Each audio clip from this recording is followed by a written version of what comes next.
Nyongera obbalamusaako mikwano gyange mwenna abeekuumira ku UG Updates TV. Mbategeeza nti mukola ky'amaanyi nnyo okwekuumira ku mayengo gano. Mukulike obwakedde baganda bange, mukulike obwakedde. Kyo kati mugenda mu ggandaalo, lunaku lwa wiikendi. Abagenda ku church mugenda ku church. Mukola ky'amaanyi nnyo, mukola ky'amaanyi nnyo baganda bange. Mmwe abagenze ku church musobole okuba nga musinza omutonzi. Jjukira olwo olunaku lwa Sunday. Mikwano gyange bali e Bulaaya emitala w'amayanja, nammwe nnyongera mu maaso n'okubalamusaako. Abali e Saudi Arabia, abali e Qatar, USA, Oman, Qatar, nnyongera mu maaso n'okuba nga mbabuuzaako mukulike obwakedde. Muganda wange mukulike obwakedde.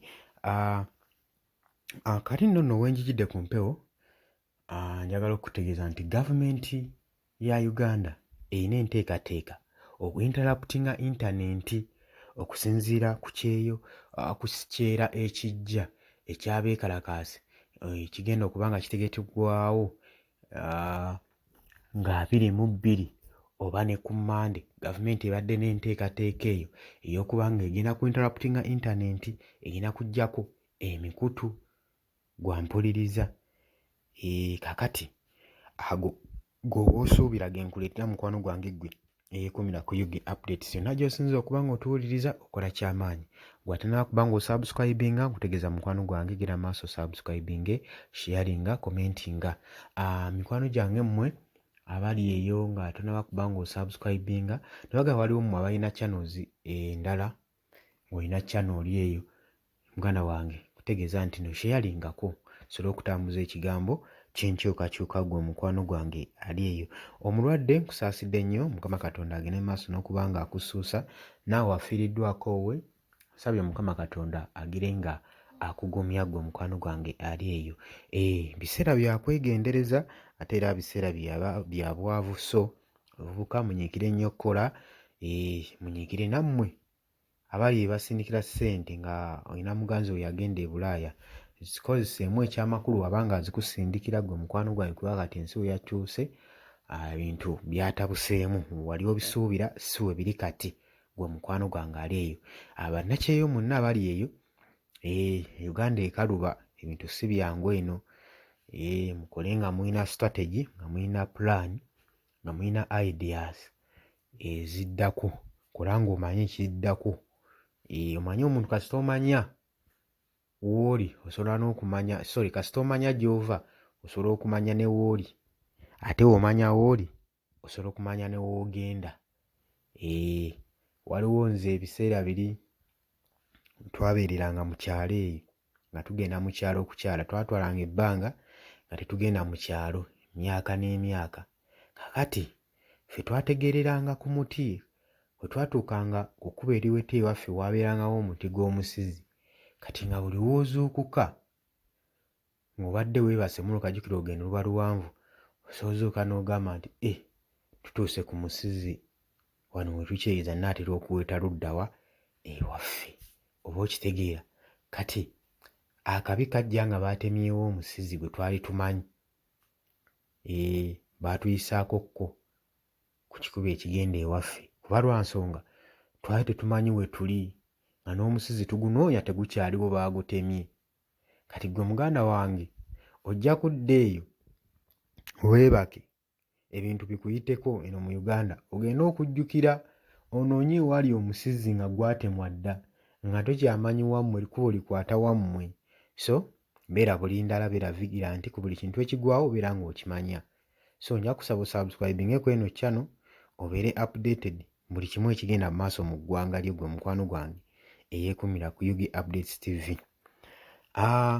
Kakati nga bwe nkugambye, okusinziira ku recent ebyavuddeko ku anti-corruption protest, abeekalakaasa badde beekalakaasa mu Kampala, balina trigger gye baanyize, balina switch gye baakoonyeeko mu section egufuga eggwanga Uganda.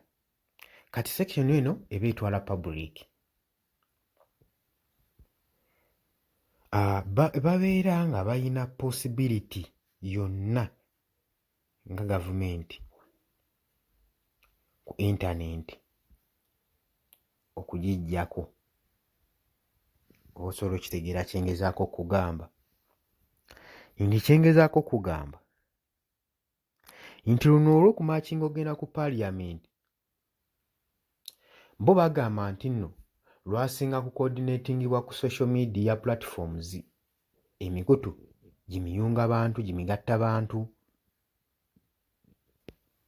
Era gavumenti yatidde nnyo okuba nga gino emikutu gigenda kuba nga gigivuga. Oba okitegeera? Kati so mu kutya okungi basazeewo basobole okuba nga balimitinga social media access. Omuntu abeere nga tasobola ku accessinga ku social media.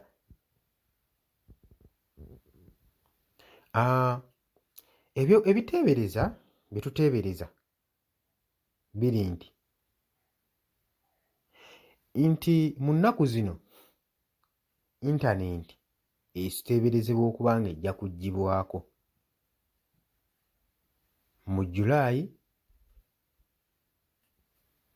mu 22nd okusinziira ku kwekalakaasa okuyinza okubaawo.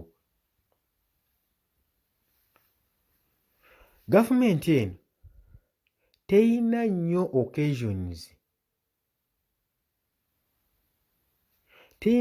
occasions oba ngeri ki, mitendera mingi nnyo gy'eyinza okuba ng'erimitingamu internet access, ng'erimitingamu abantu oku accessinga internet. Oba okyetegereza nnyo mu sizoni y'obuvuyo ya violence naddala mu byobufuzi gye bivuddeko emabega eyo. Example kankwe kalulu kali eri akayita kaali ka 2021 internet yasobola okuba nga eshatingibwa down okumala ennaku 2, yaggyibwako okumala ennaku 2 nga okulonda tekunnaba kutuuka, era neddibwako ennaku ezaddirirako ng'okulonda kukoze eki, kuwedde.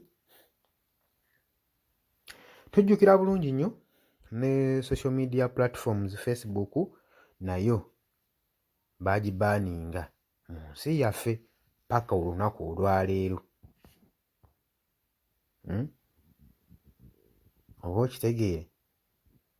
Naye kye tulina ffe okukkiriza n'okumanya,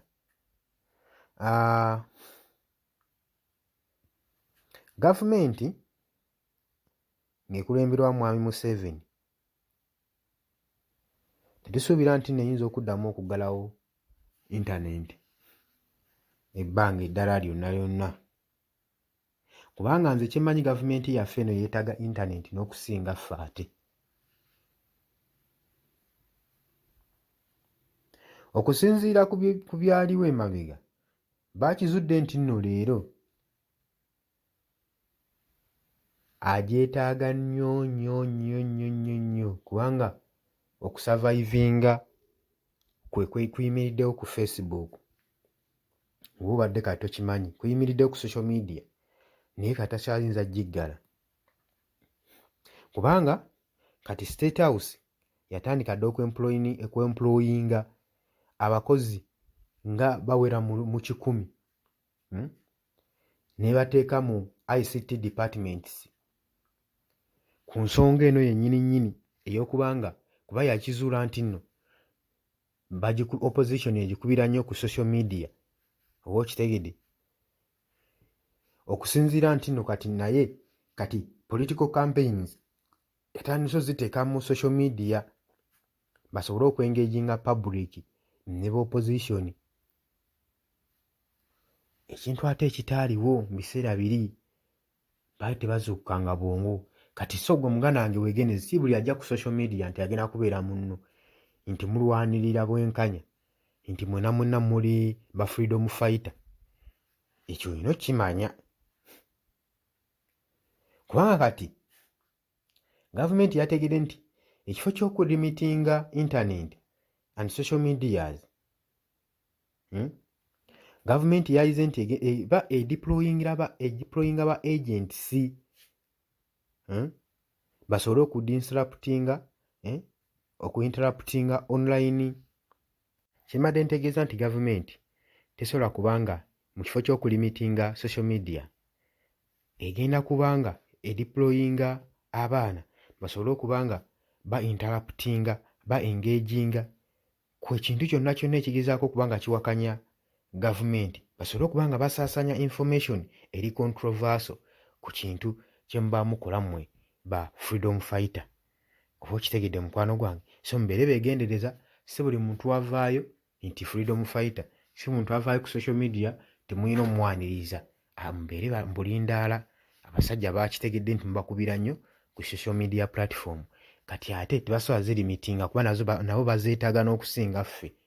Nze ekyo kye nazudde, so gwadde yeeraliikira nti internet bajja gijjako teweeraliikirira, bagyetaaga n'okusinga ffe. Oba okitegedde gwe mukwano gwange ali eyo? Mpuliriza naye nkutegeeza teweerabira kusubscribinga gwe yenna eyeekuumira ku Yugi Updates TV, sharinga, commentinga. Mbaagala nnyo, mbaagaliza weekend ennungi. Sharinga ne munno akategeereko ategeere butya bwe tuyinza okulwanyisaamu ensonga eno, sobole okulaba ng'eggwa gwe mukwano gwange ali eyo, kubanga ensonga erinye enkandaggo. Kati ngenda kubanga ngazzaako ne mu Luzungu kubanga waliwo baganda baffe abaagamba nti no Oluganda lubatawaanya. Kati nabo katugabaawe nabo balwanire eyo ba freedom fighter. Ebali eyo akyoli aluwa kitugumu ludda wa tebategeera bulungi Luganda kiryandongo. Kakati tugenda kubanga amawulire tugazzaako ne mu Luzungu, nawe anaaba agaagala mu Luzungu ojja gasangangayo.